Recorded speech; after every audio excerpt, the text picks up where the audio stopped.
A lo largo de la historia reciente, se han documentado hechos reales que dejaron a médicos, científicos e investigadores sin respuestas claras.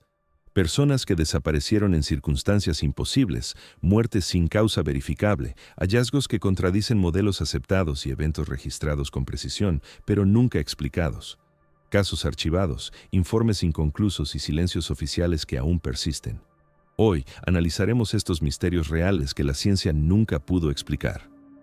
1. Lars Mittank. En julio de 2014, Lars Joachim Mittank, un joven alemán de 28 años, se convirtió en el centro de uno de los casos de desaparición más desconcertantes de Europa reciente. Mittank había viajado con amigos al balneario de Golden Sands, en Bulgaria, para unas vacaciones breves. Durante los últimos días del viaje, comenzó a sufrir un fuerte dolor en el oído, acompañado de mareos y desorientación. Según testimonios de sus acompañantes, el malestar se intensificó tras una pelea menor en un bar local, después de la cual Lars evitó salir por miedo a que los implicados lo buscaran. Fue atendido por un médico búlgaro, quien diagnosticó una perforación del tímpano y le recetó antibióticos, advirtiéndole que no debía volar de inmediato. Sus amigos regresaron a Alemania, pero Lars se quedó solo, hospedado en un hotel cercano al aeropuerto de Varna, a la espera de recuperarse. Durante los días siguientes, su comportamiento se volvió errático. Llamó varias veces a su madre, Sandra Mittank, asegurándole que estaba siendo seguido y que alguien quería hacerle daño. En una de esas llamadas, afirmó que 4 hombres lo habían perseguido y que debía esconderse. Su madre, alarmada, intentó tranquilizarlo y le pidió que buscara ayuda médica adicional. El 8 de julio, Lars acudió al aeropuerto de Varna con la intención de regresar a casa. Pasó el control de seguridad sin inconvenientes y se sentó en la sala de espera. Minutos después, según las cámaras de vigilancia, comenzó a mostrarse inquieto. Se levantó, caminó hacia un consultorio médico del aeropuerto y habló brevemente con un doctor. El médico declaró más tarde que Lars parecía agitado, con pupilas dilatadas, y que mencionó sentirse mal, pero sin síntomas claros que justificaran una intervención urgente. De forma repentina, Lars salió corriendo del consultorio, dejó atrás su equipaje, su teléfono móvil, su billetera y su pasaporte y atravesó el área de llegadas a toda velocidad. Las cámaras lo captaron saliendo del edificio del aeropuerto y cruzando un estacionamiento. Luego, se internó en una zona boscosa cercana. Fue la última vez que se lo vio. La policía búlgara inició una búsqueda inmediata en los alrededores, utilizando perros rastreadores y helicópteros. No se encontraron huellas consistentes, ni restos de ropa, ni señales de lucha. El rastro se perdió a pocos metros del límite del bosque. Las autoridades revisaron hospitales, estaciones de transporte y hoteles sin resultados. La familia de Lars viajó a Bulgaria y financió búsquedas privadas durante semanas. Expertos médicos revisaron su historial clínico y confirmaron que no tenía antecedentes psiquiátricos graves, aunque sí había sufrido episodios de ansiedad en el pasado. Los antibióticos que estaba tomando podían provocar efectos secundarios como mareos o confusión, pero no explicaban una huida repentina ni una desaparición total sin rastro físico. Con el paso de los meses, surgieron reportes no verificados de avistamientos en distintas ciudades de Europa del Este, pero ninguno pudo ser confirmado. No hubo movimientos bancarios, uso de documentos, ni contactos posteriores. Su cuerpo nunca fue hallado, pese a que la zona fue explorada en repetidas ocasiones. El caso quedó oficialmente abierto, clasificado como desaparición de causa desconocida. Para los investigadores, el mayor problema fue la ausencia de evidencia material que permitiera reconstruir lo ocurrido después de que Lars cruzó el perímetro del aeropuerto. Para la ciencia médica, su comportamiento previo sigue sin una explicación concluyente. Y para su familia, la pregunta persiste, sin respuesta ni cierre, desde aquel día en que un paciente con una condición diagnosticada desapareció sin dejar un solo rastro coherente. 2. Las luces de Hesdalen. Desde principios de la década de 1980, un valle remoto del centro de Noruega se convirtió en el escenario de uno de los fenómenos naturales más persistentes y desconcertantes jamás registrados por la ciencia moderna. El valle de Hesdalen, una zona montañosa y escasamente poblada, comenzó a ser observado por sus habitantes debido a la aparición recurrente de luces extrañas en el cielo y cerca del suelo. No se trataba de avistamientos aislados ni de testimonios vagos. Las luces aparecían varias veces por semana, a veces durante horas, con formas esféricas, alargadas o pulsantes, moviéndose lentamente o permaneciendo suspendidas en el aire sin emitir sonido. En 1983, la frecuencia de los eventos fue tan alta que atrajo la atención de universidades noruegas, medios de comunicación y agencias científicas. Ingenieros, físicos y geólogos instalaron equipos de medición en la zona. Se colocaron cámaras, radares, magnetómetros y sensores atmosféricos con el objetivo de registrar datos objetivos. Durante años, los instrumentos captaron anomalías reales. Las luces eran visibles simultáneamente a simple vista y en registros técnicos. En algunos casos, los radares detectaron objetos estacionarios sin masa aparente. En otros, se midieron emisiones electromagnéticas intensas sin una fuente identificable. Los investigadores descartaron explicaciones simples como aeronaves, reflejos, satélites o fenómenos astronómicos conocidos. No existían rutas aéreas cercanas ni actividad industrial que justificara las observaciones. El fenómeno persistió con un patrón irregular, pero constante. En 1998 se inició el proyecto Hessdalen, un programa científico permanente que continúa hasta hoy. Los datos recopilados mostraron que las luces podían dividirse en varios tipos, algunas blancas brillantes, otras amarillas o rojizas, con tamaños variables. Se documentaron desplazamientos a velocidades incompatibles con globos meteorológicos y permanencias prolongadas que desafiaban explicaciones térmicas simples.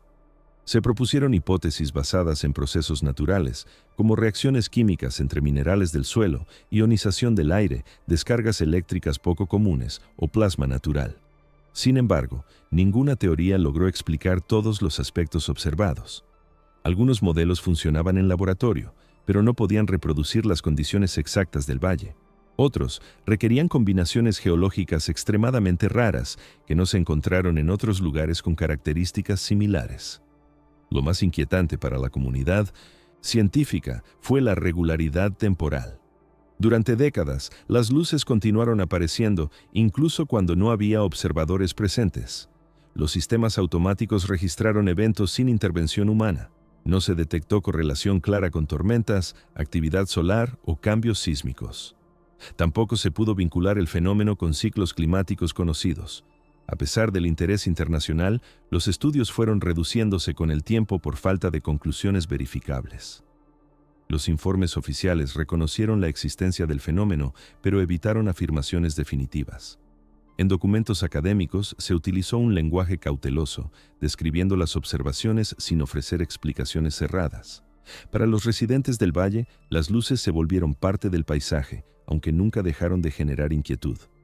Algunos declararon haberlas visto desde su infancia, siempre con las mismas características. Otros afirmaron que los animales reaccionaban de forma extraña durante las apariciones, aunque esto no pudo ser medido científicamente. A más de 40 años del inicio de los registros sistemáticos, el fenómeno de Hessdalen sigue activo. Continúa siendo observado, medido y documentado, pero no comprendido. No existe consenso científico sobre su origen, ni un modelo aceptado que explique todos los datos acumulados. En los archivos de universidades y centros de investigación, el caso permanece abierto como un ejemplo incómodo de un fenómeno natural real que desafía las leyes conocidas, registrado durante décadas sin que la ciencia haya logrado darle una explicación definitiva. 3. El mecanismo de Anticitera. En la primavera de 1901, un grupo de buzos recolectores de esponjas trabajaba frente a la pequeña isla griega de Anticitera, entre Creta y el Peloponeso, cuando una tormenta los obligó a refugiarse y explorar el fondo marino cercano. A unos 40 metros de profundidad, uno de ellos encontró los restos de un antiguo naufragio romano. El hallazgo parecía, al principio, un descubrimiento arqueológico más. Estatuas de bronce, ánforas, cerámicas y fragmentos de madera fueron recuperados y trasladados al Museo Arqueológico Nacional de Atenas. Sin embargo, meses después, mientras los objetos eran limpiados y catalogados, un bloque de bronce corroído llamó la atención de los conservadores. Al fragmentarse accidentalmente, reveló en su interior una serie de engranajes dentados, dispuestos con una precisión que no encajaba con ninguna tecnología conocida de la antigüedad. El objeto fue fechado entre el siglo I a.C. y el siglo I después de Cristo, según monedas y restos orgánicos encontrados en el mismo naufragio. La comunidad científica reaccionó con cautela. En ese periodo histórico no se conocían mecanismos con ruedas dentadas de ese nivel de complejidad. Durante décadas, el artefacto fue considerado una curiosidad sin explicación clara. No fue hasta mediados del siglo XX que estudios más detallados comenzaron a revelar su verdadera naturaleza. Radiografías realizadas en los años 70 mostraron más de 30 engranajes interconectados, con inscripciones en griego antiguo grabadas con extrema precisión. Los textos hacían referencia a ciclos astronómicos, eclipses y movimientos planetarios. Los investigadores concluyeron que el objeto no era decorativo ni ceremonial, era una máquina funcional.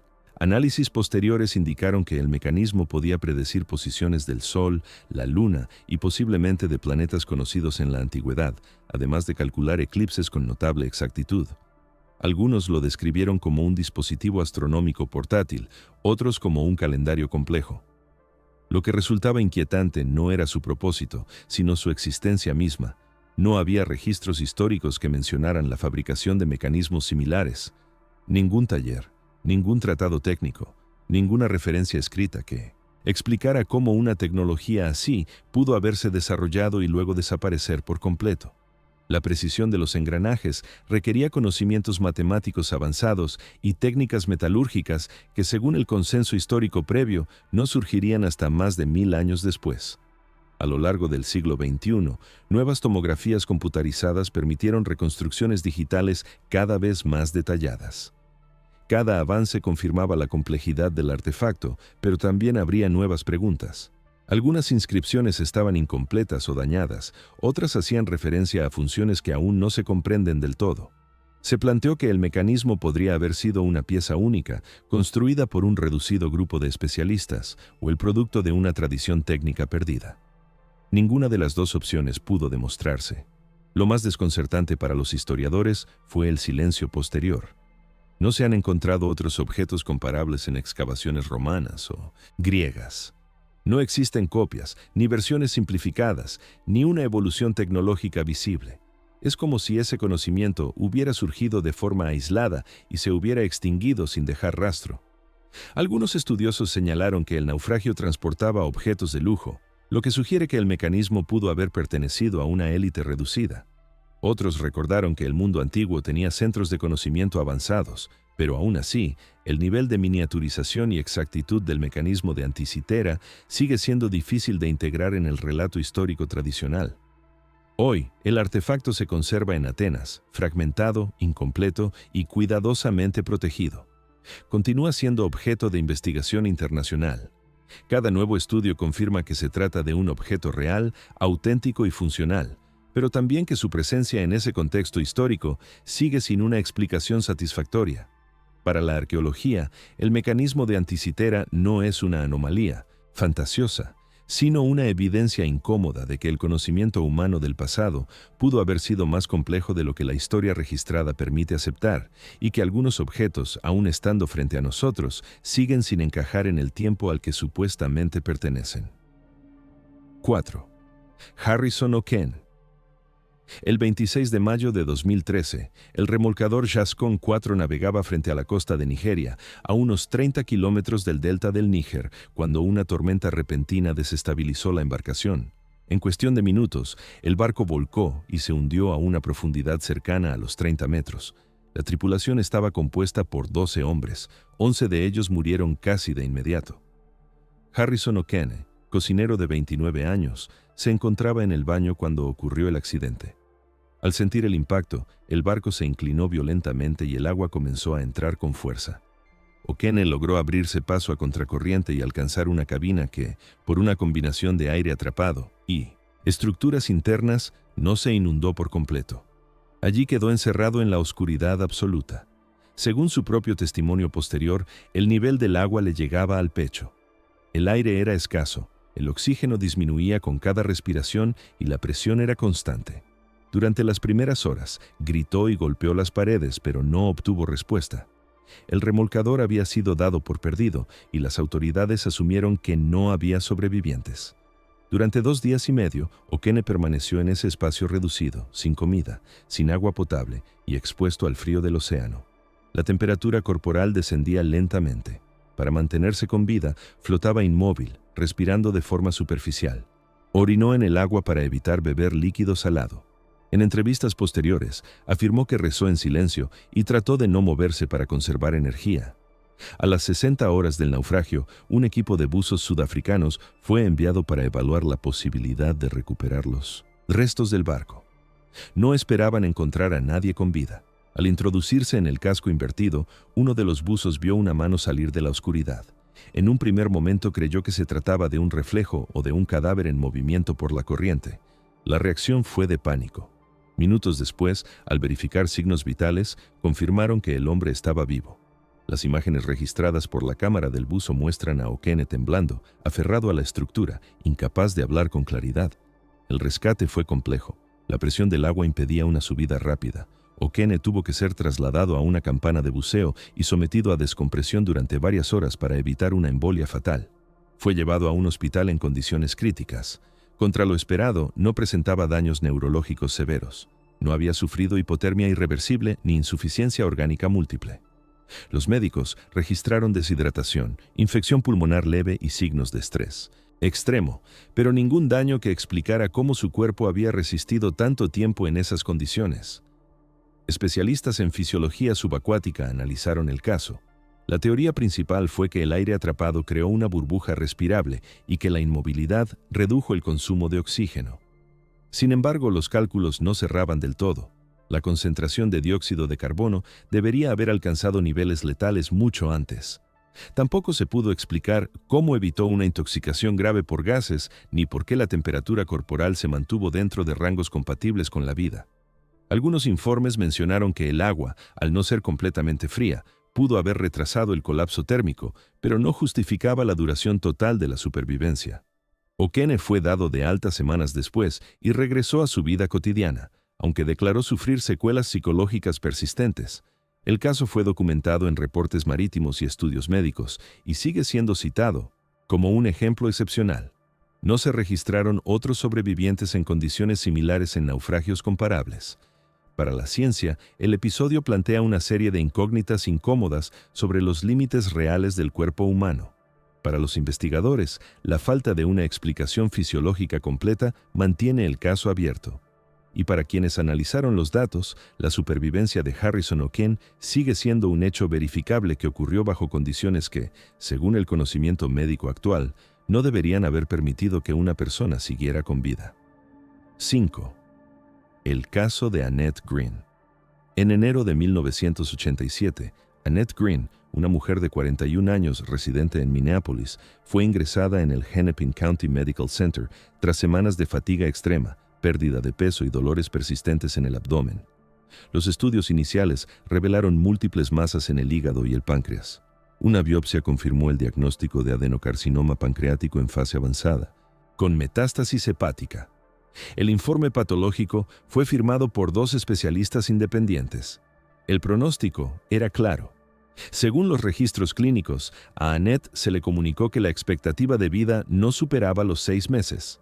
Se inició un tratamiento paliativo básico, ya que el tumor no era operable y la quimioterapia ofrecía escasas posibilidades de respuesta. Durante las semanas siguientes, su estado general empeoró. Presentó ictericia, dolor constante y episodios de confusión. En marzo de ese año, decidió suspender el tratamiento y regresar a su casa, acompañada por su hermana. No se registraron terapias alternativas ni cambios médicos relevantes. En abril, su oncólogo dejó constancia de un deterioro progresivo e irreversible. Sin embargo, en junio ocurrió algo que desconcertó al equipo médico. Annette regresó al hospital para una evaluación de control solicitada por su familia. Contra toda expectativa, los análisis de sangre mostraron una mejora significativa en los marcadores hepáticos. Una tomografía computarizada reveló que varias de las lesiones habían disminuido de tamaño. El informe fue revisado y repetido. En agosto, nuevas imágenes mostraron una reducción aún mayor. Para noviembre de 1987, no se detectaban masas activas en el páncreas ni en el hígado. Los médicos documentaron el caso como una remisión completa. No existía explicación clínica. No había recibido quimioterapia efectiva, ni radioterapia, ni cirugía. Tampoco se encontraron errores diagnósticos iniciales. Las biopsias originales fueron reanalizadas y confirmadas. El expediente fue elevado al Comité Oncológico del hospital. En las notas internas se utilizó el término remisión espontánea, una categoría reconocida pero extremadamente rara. Annette fue seguida durante los años siguientes. Se realizaron controles periódicos, análisis de imagen y estudios de laboratorio. No hubo recaídas. En 1992, el hospital cerró el seguimiento activo, registrando al paciente como libre de enfermedad. El caso fue presentado en conferencias médicas regionales y citado en al menos 2 publicaciones académicas, siempre con lenguaje prudente y sin conclusiones definitivas. Los investigadores consideraron varias hipótesis. Se evaluó la posibilidad de una respuesta inmunológica inusual, aunque no se encontraron marcadores que la explicaran. También se planteó una necrosis tumoral inducida por causas desconocidas. Ninguna teoría logró sostenerse con datos concretos. El mayor problema era la ausencia de un factor desencadenante identificable. Annette no modificó su dieta de forma significativa, no inició terapias experimentales y no participó en ensayos clínicos. En entrevistas posteriores, se limitó a declarar que había aceptado el diagnóstico y decidió pasar el tiempo que le quedaba en calma. Evitó interpretaciones personales y nunca buscó atención mediática. Para los médicos involucrados, el caso representó una anomalía estadística difícil de integrar en la práctica clínica. En los archivos del hospital, el expediente permanece completo, con firmas, fechas y resultados consistentes. No hay contradicciones internas ni faltantes documentales. A pesar de ello, no existe una explicación médica aceptada para la remisión. El caso de Annette Green continúa siendo citado como uno de los ejemplos más claros de una recuperación que desafía los modelos clínicos actuales. Para la ciencia, es un recordatorio incómodo de que existen procesos biológicos aún no comprendidos. Para la medicina, un límite evidente del conocimiento disponible. Y para quienes revisan esos registros décadas después, una historia real, documentada y verificable, en la que una enfermedad considerada irreversible simplemente dejó de estar presente, sin que nadie haya podido explicar cómo ocurrió. 6. El zumbido de Taos. A comienzos de la década de 1990, un número reducido pero persistente de residentes de Minonetsintu, Taos, una pequeña localidad en el estado de Nuevo México, comenzó a reportar una señal física difícil de describir y aún más difícil de medir. Se trataba de un zumbido grave, constante, similar al de un motor lejano en ralentí, perceptible sobre todo durante la noche. No todos podían escucharlo. De hecho, la mayoría de la población no percibía absolutamente nada. Sin embargo, quienes sí lo oían coincidían en los detalles. Era un sonido de baja frecuencia, omnipresente, imposible de ignorar una vez detectado. Algunos aseguraban que provenía del exterior, otros que parecía surgir desde el interior de sus propias viviendas. Los primeros reportes formales se registraron en 1991, cuando varios habitantes presentaron quejas ante el ayuntamiento y solicitaron una investigación oficial. Entre los afectados había ingenieros, médicos y personas sin antecedentes de trastornos auditivos. Muchos describían síntomas asociados: insomnio crónico, dolor de cabeza, presión en el pecho, irritabilidad, mareos y una sensación constante de vibración interna. Algunos afirmaron que el zumbido desaparecía al salir de la ciudad y reaparecía al regresar. En respuesta, el Congreso de los Estados Unidos autorizó en 1993 una investigación a cargo de científicos del Laboratorio Nacional de Los Álamos y de la Universidad de Nuevo México.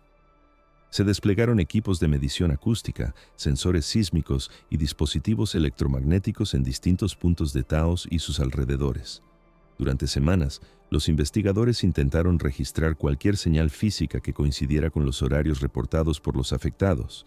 Los resultados fueron inconclusos. No se detectaron fuentes industriales, instalaciones militares, torres de comunicación ni anomalías geológicas activas que explicaran el fenómeno. Las mediciones no mostraron sonidos audibles convencionales ni vibraciones estructurales consistentes. A pesar de ello, los testimonios continuaron. En informes posteriores, los científicos reconocieron que aproximadamente un 2% de la población local afirmaba percibir el zumbido de forma recurrente. Se evaluó la posibilidad de tinnitus, pero muchos de los afectados no presentaban daños auditivos y describían el sonido como claramente externo.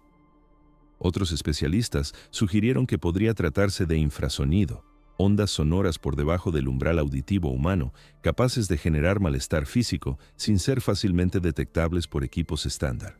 Sin embargo, no se logró identificar una fuente estable de infrasonido en la región. También se consideraron causas ambientales, como corrientes de aire en formaciones geográficas específicas o vibraciones generadas por tráfico distante, pero ninguna hipótesis explicó por qué el fenómeno era percibido solo por ciertas personas ni por qué persistía durante años sin variaciones claras. En 1995, un informe oficial concluyó que no se había encontrado una causa física identificable. El caso fue archivado, aunque las quejas no cesaron.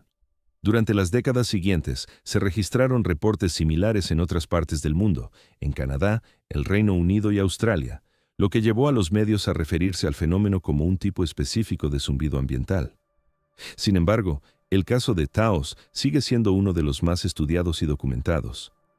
Lo inquietante para los investigadores no fue solo la ausencia de una fuente, sino la consistencia subjetiva de los testimonios. Personas que no se conocían entre sí describían el mismo sonido, con la misma frecuencia y los mismos efectos físicos. Algunos abandonaron la ciudad de forma permanente debido al impacto en su salud. Otros aprendieron a convivir con la señal, aunque aseguraban que nunca desapareció del todo. A día de hoy, no existe una explicación aceptada que identifique el origen del zumbido de Taos. No se ha demostrado que sea una ilusión colectiva ni un fenómeno psicológico masivo. Tampoco se ha logrado medir una señal física clara que lo justifique. En archivos oficiales, el caso permanece como una anomalía sensorial documentada, una señal recurrente detectada por el cuerpo humano en un lugar específico, sin origen identificado. Para la ciencia, representa una frontera incómoda entre percepción y medición. Para quienes lo escucharon durante años, una presencia constante y real, registrada en informes, ignorada por los instrumentos y nunca resuelta. 7. El efecto ALES. En junio de 1954, durante un eclipse solar total visible desde París, el físico y economista francés Maurice Allais realizó una serie de mediciones que con el tiempo se convertirían en uno de los episodios más incómodos para la física experimental del siglo XX. Allais no era un investigador marginal, era ingeniero, matemático y más tarde recibiría el Premio Nobel de Economía. En el sótano de su laboratorio había instalado un péndulo parabólico diseñado para estudiar pequeñas variaciones en la gravedad terrestre. El instrumento era sensible a cambios mínimos en la dirección de oscilación, pero en condiciones normales se comportaba de manera predecible y estable. Sin embargo, durante el eclipse, Allais observó algo que no encajaba con ningún modelo conocido. El plano de oscilación del péndulo comenzó a desviarse de forma abrupta y errática, sin causa mecánica aparente. El cambio no fue gradual ni aleatorio, coincidió con precisión temporal con las distintas fases del eclipse. Antes y después del evento astronómico, el péndulo volvió a comportarse con normalidad. Allais repitió el experimento durante otro eclipse en 1959 y obtuvo resultados similares. Documentó cada medición con detalle, registró las condiciones ambientales, descartó vibraciones externas, corrientes de aire y errores instrumentales. Los datos fueron publicados en revistas científicas francesas. La reacción inicial fue de escepticismo. Según la física newtoniana y la relatividad general, un eclipse solar no debería producir ningún efecto medible sobre un péndulo en la superficie terrestre. La alineación del Sol y la Luna no altera el campo gravitatorio local de forma significativa. No existía una fuerza conocida que pudiera explicar la desviación observada. Aún así, otros investigadores decidieron comprobar el fenómeno. En las décadas siguientes, experimentos similares fueron realizados en Estados Unidos, Rumania, China e India. Algunos equipos reportaron anomalías comparables durante eclipses solares, aunque no siempre con la misma intensidad. Otros no detectaron nada fuera de lo normal. La falta de reproducibilidad consistente impidió una aceptación formal, pero tampoco permitió una refutación definitiva.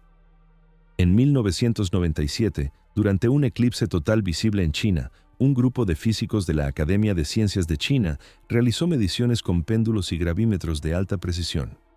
Los resultados mostraron variaciones anómalas en la aceleración gravitatoria local durante el eclipse. Los datos fueron publicados en Physical Review de, una revista científica reconocida. El artículo no ofrecía una explicación, solo describía las observaciones y confirmaba que no se ajustaban a las predicciones teóricas. A partir de entonces, el fenómeno comenzó a ser conocido como el efecto Alice.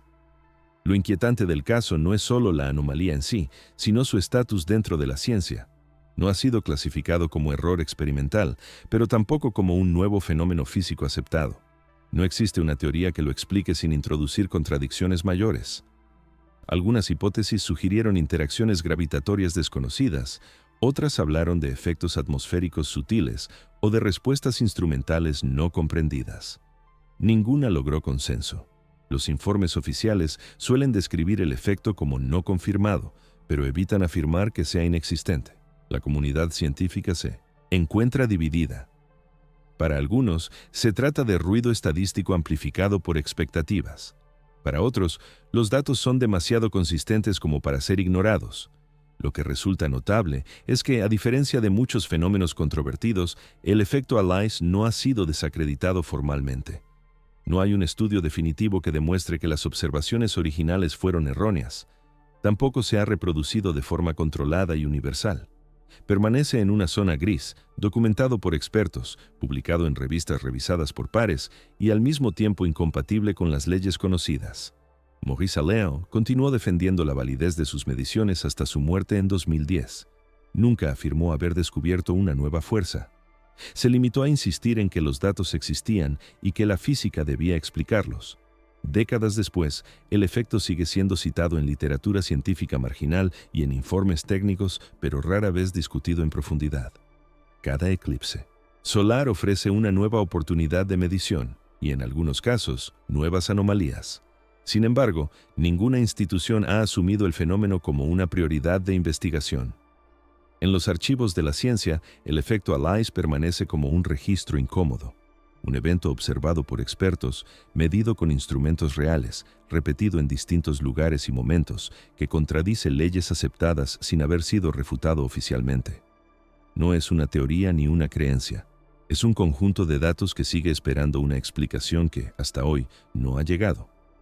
Gracias por permanecer hasta el final, porque en el silencio del tiempo quedan verdades incompletas, historias olvidadas y huellas ausentes que resisten al olvido, recordándonos que algunos secretos no buscan ser revelados, solo permanecer esperando en la sombra.